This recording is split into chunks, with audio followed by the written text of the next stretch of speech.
The agenda says Teresa Gray from the Salt Lake Valley Health Department, but as one of the major coordinators there, things come up. So she didn't make it today. So we've got a stand-in, and I make sure I get his name right. Kevin Okelberry, is that? Also with Salt Lake County Health Department, Salt Lake Valley Health Department, and he's going to walk through Teresa's stuff. But he, like I said, he's kind of a last-minute pinch hitter, so go gentle on him. There you go, Mr. Okelberry.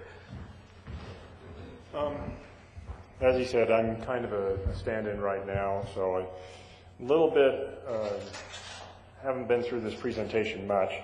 So we'll just go ahead and go through. I'll kind of summarize very quickly because we have time constraints regarding some of the things that we, as the health department, we responded, and things that we did, things that we have observed and in our own processes, and things we've decided to modify and change as a result of the lessons that we have learned under or from the spill itself.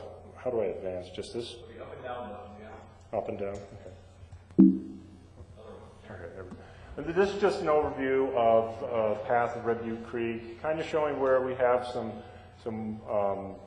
areas of concern regarding water wells and drainage, things like that. And so you can see there's a potential there for significant environmental impact in the water supply. One of the things that was made clear through this incident is there's a lot of people who are involved, and Carl alluded to that in his presentation. There's a lot of agencies involved, and that brings up one of the lessons that we learned in the fact that communication is key. It's important to have collaboration. It's important to have a lot of people involved because there are so many stakeholders in an incident of this magnitude. However, as Carl alluded again, you have everybody that you add increases the lines of communication, and it makes it more difficult to get the word out to everyone, and you end up, it becomes somewhat unwieldy. And so unfortunately sometimes people aren't informed, or they're not involved in the loop. Just a quick summary, 800 barrels released, and June 11th. I actually was on vacation when this incident happened, which kind of leads to the joke that I'm always on vacation when a big incident occurs. So we'll tell Salt Lake City Fire next time I go on vacation. But I came back, I was in South Dakota, and I come back and find out that there's this major oil release, and next morning when I came into work, it involved pretty much everybody. Initially, it involved our on-call person, and he responded. He was one of the first ones on site, and we had a lot of, in terms of time and resources, he was the only person available at the time. This was I believe it was Saturday morning, and one of the things that we had several months earlier, we'd been given, the state had donated large quantity of booms and spill remediation equipment, and we had stored it in one of our storage rooms. And I remember going in there, a bit of an ironic twist, just about 2-3 months before the incident, and looking at all this stuff and saying, we're never going to use this. Well, it turned out that we did. The on-call inspector realized that we had these supplies available, and he went and got a lot of it, and we used up about 80-90% of those supplies, helping contain the spill both down at Liberty Lake, and then when they realized that there was a branch off that was possibly going to the Jordan River, going down there and helping put out booms there. So it does take a lot of time and resources. In response to this, we have kind of modified where we store our resources. All of our booms are now stored in a trailer that's available, and as soon as there is a large incident like this, we would have someone with a truck pick it up, take it to the incident site, so that the on-call inspector doesn't really have to go anywhere. Just some pictures that were taken by our inspector that day. Some of the booms that we had placed later on. This is at 1300 South and Jordan River outfall there. And of course the vacuum trucks.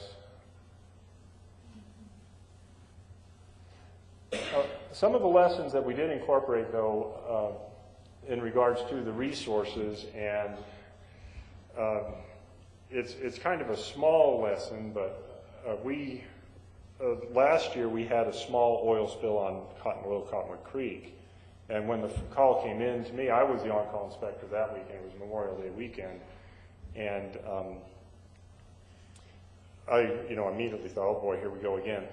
Luckily, this was only about 25 gallons of used oil. It messed up the creek, but only for a short while, and we were able to contain it very quickly. But my response was conditioned based on the lessons that we had learned here. So I automatically thought, as soon as I was on my way out there, okay, we're going to need these, we're going to need this. Fire department's already said they've contained it. I've got extra booms there.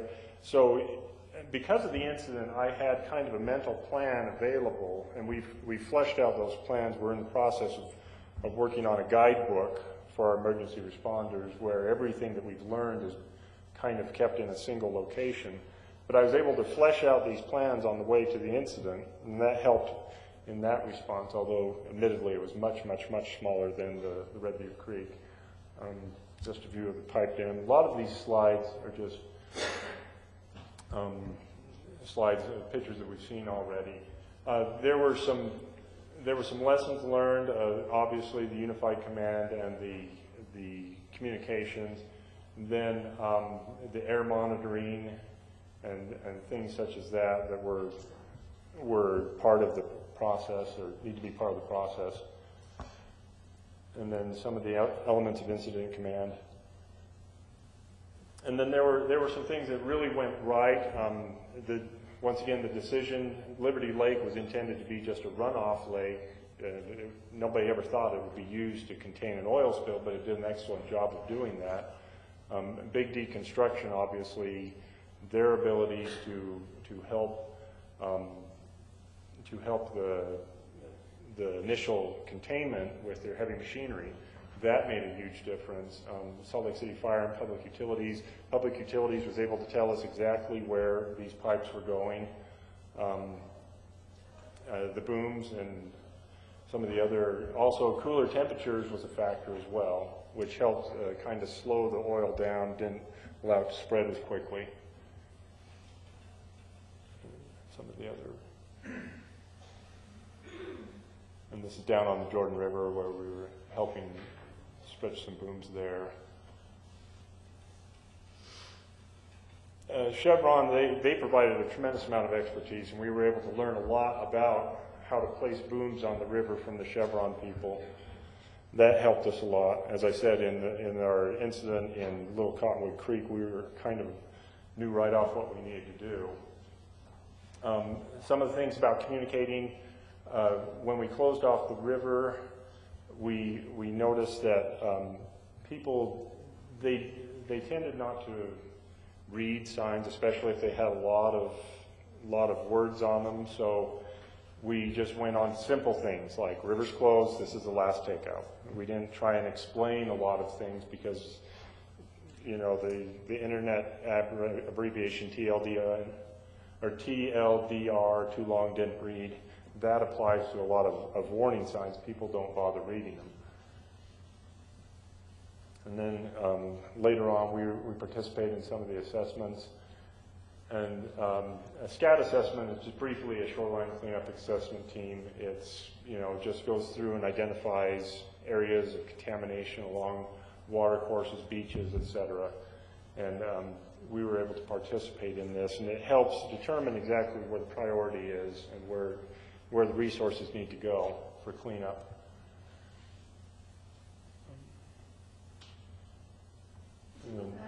Excuse me? Yes. Yeah, just some summary of the SCAT teams, what SCAT teams did. And in the first spill, obviously not in the second spill, of course it was wintertime during the second spill. First spill, they were able to continue to have concerts at Red Butte Amphitheater while the cleanup was going on.